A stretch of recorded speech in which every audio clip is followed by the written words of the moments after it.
Hey guys, welcome back to the channel. So today we're going to keep with the same theme that I've been talking about here lately of just getting things back to where it just feels like me and you are talking. So no professional broadcast mic, no crazy stuff like that. Because I'm doing a lot less editing, you're going to see a lot more of the hiccups that went into the songwriting process as well, which I think is really needful.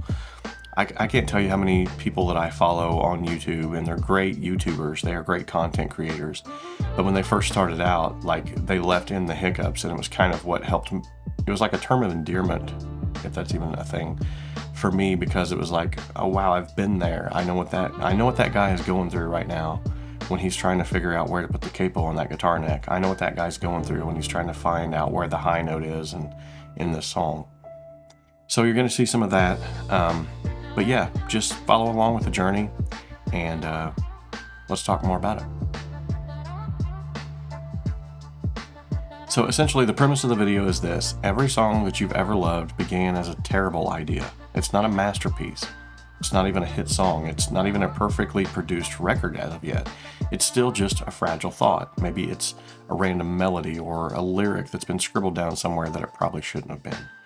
And most of those ideas, if we're being honest with ourselves, they never actually become anything. They collect dust in mountains of notebooks that we have sitting all over the place, and post-it notes and voice memo apps and your notes app that's being filled up with song ideas that you're never actually using. So today we're putting that reality to the test, because this is exactly what happened with the song that we're talking about today. This was a year in the making. So I would write down little phrases. I would put something like a melody into a voice memo app, and I wish I would have cataloged that whole process from point A to point B, but I can kind of like take you back and show you some of those things as we're progressing forward now, because to be honest, I didn't even know if this was going to be a song. So by the end of this 3-part video series, I'm hoping it's just going to be 3 parts anyway, we're going to take a song from absolute zero, and we're going to see if there's any potential that's hiding inside even a simple idea that would justify everything that comes next. All the production, all of the hiring of individuals. But there's also a problem with this, because the idea that we're starting with, as I've already said, it almost didn't even make it into this video at all.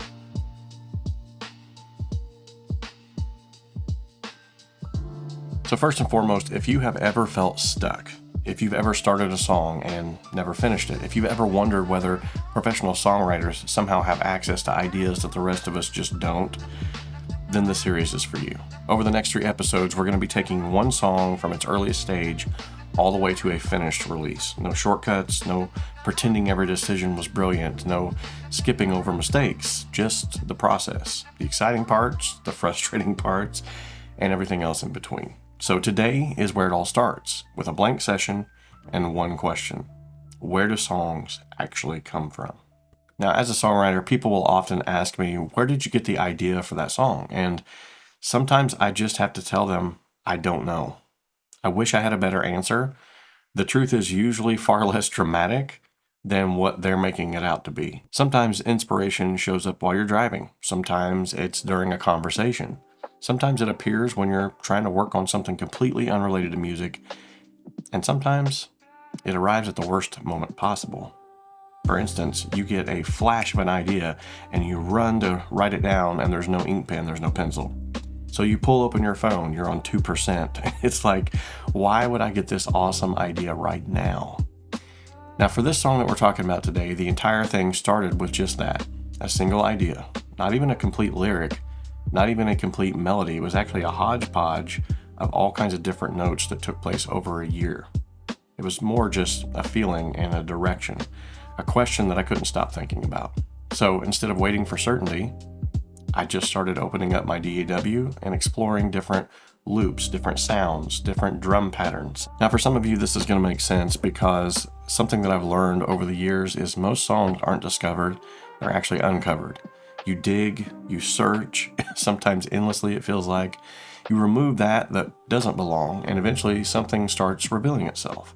Not all at once, it's actually just kind of like one piece at a time, little breadcrumbs that lead back to the full-fledged idea at some point in time.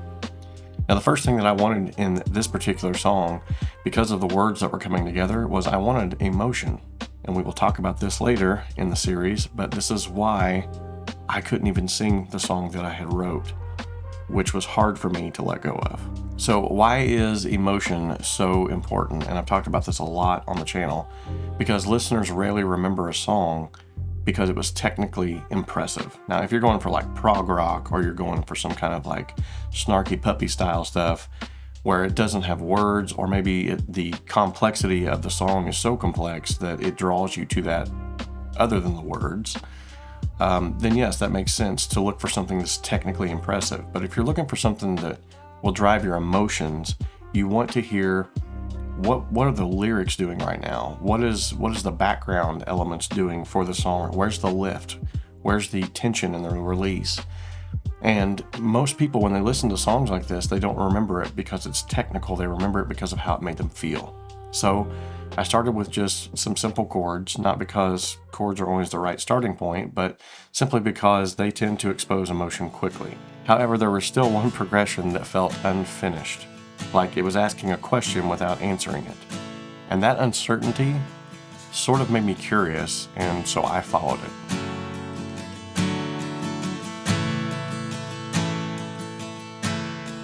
Now, it's not much, but it's enough to make me wonder, where could this go from here? And curiosity is often the first sign that you're actually onto something. Now, at this point, I thought, all right, I've got the foundation of the song. Boy, was I wrong. Completely wrong, because the next decision that I made nearly derailed everything. And before I show you what happened, pay attention to this section, because later in the video, we're going to come back to it and compare it against another version that changed the entire direction of the song completely.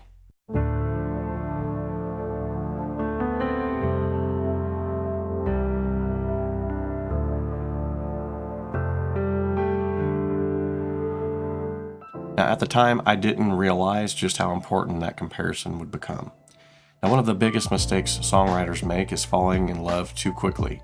We write something, we become attached to it, and suddenly we're protecting it instead of actually evaluating it. So this is where it's really good to get some outside ears, some outside influences to say, hey, take a listen to this and see what they give you as far as feedback. And not just, oh, it sounded cool. But I'm talking like, man, that really made me feel something. Like, what did it make you feel when you were listening to it is probably a better question to ask. So because I could feel myself holding on to this piece of work and not wanting to change it because it felt just right to me, I still wasn't getting the emotion that I was wanting. I wanted this idea to work, which is dangerous, because wanting something to work and something actually working are two very different things. So I asked myself a simple question. Would I be interested in hearing what comes next? Not as a writer, but as a listener. And the answer wasn't really that clear at this point. So that uncertainty is actually what forced me to make some changes. Some small, some very painful. Ironically, those ended up helping it. This is where songwriting starts becoming architecture. Every section needs a purpose. Every transition needs momentum. Every choice either creates interest or it removes it. And so I started mapping out the structure, or in other words, like verse, pre-chorus, chorus. I started mapping out the arrangement, in other words. Not because songs have to follow those rules, but simply because structure creates opportunities to surprise people. Now, you can't create contrast unless something exists to contrast against. So, as the arrangement started taking shape, something unexpected happened. The song began telling me what it wanted. Writers, producers, and artists, they know exactly what I mean when I said that. You stop forcing bias, you stop forcing ideas, and you actually start listening to what the song is asking for. That's when the process starts to become incredibly exciting, because you're no longer just building blindly, you're discovering. Now, remember that section from earlier, the one that I told you we'd come back to? Here's why. For nearly an hour, nothing worked. Every variation felt weaker, every adjustment felt unnecessary, and eventually I reached that point every creative person knows. The moment where you start wondering if the entire idea was flawed from the beginning. Now, maybe you've experienced this yourself. You spend hours working, you make no progress, you question your abilities, you question the idea, you question whether even continuing on or not. And what I've learned is that those moments often arrive right before a breakthrough. Not always, but often enough that they're worth pushing through. And then it happened. One small change, one simple adjustment, suddenly the song started breathing. Take a listen.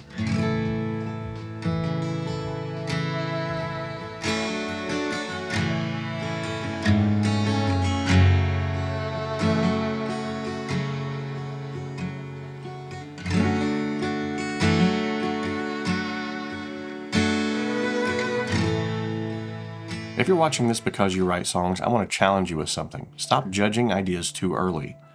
Most songs sound unimpressive at the beginning, and that's normal. You're comparing a seed to a tree, an outline to a finished painting, a sketch to a completed building. So the beginning isn't supposed to impress you. Its job is simply to give you somewhere to go.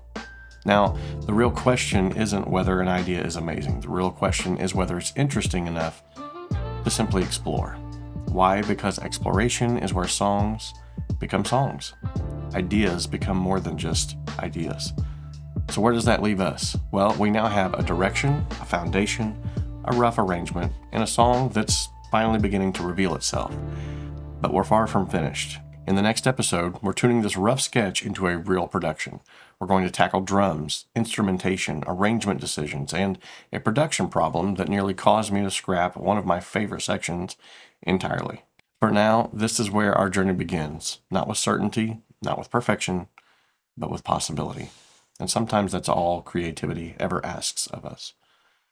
Thank you for spending part of your day with me. And if this inspired you to start writing, producing, or simply finish something that you've been putting off, I'd love to hear about it in the comments section. Until next time, remember that we can dream alone, we can even create alone, but together, we can achieve so much more.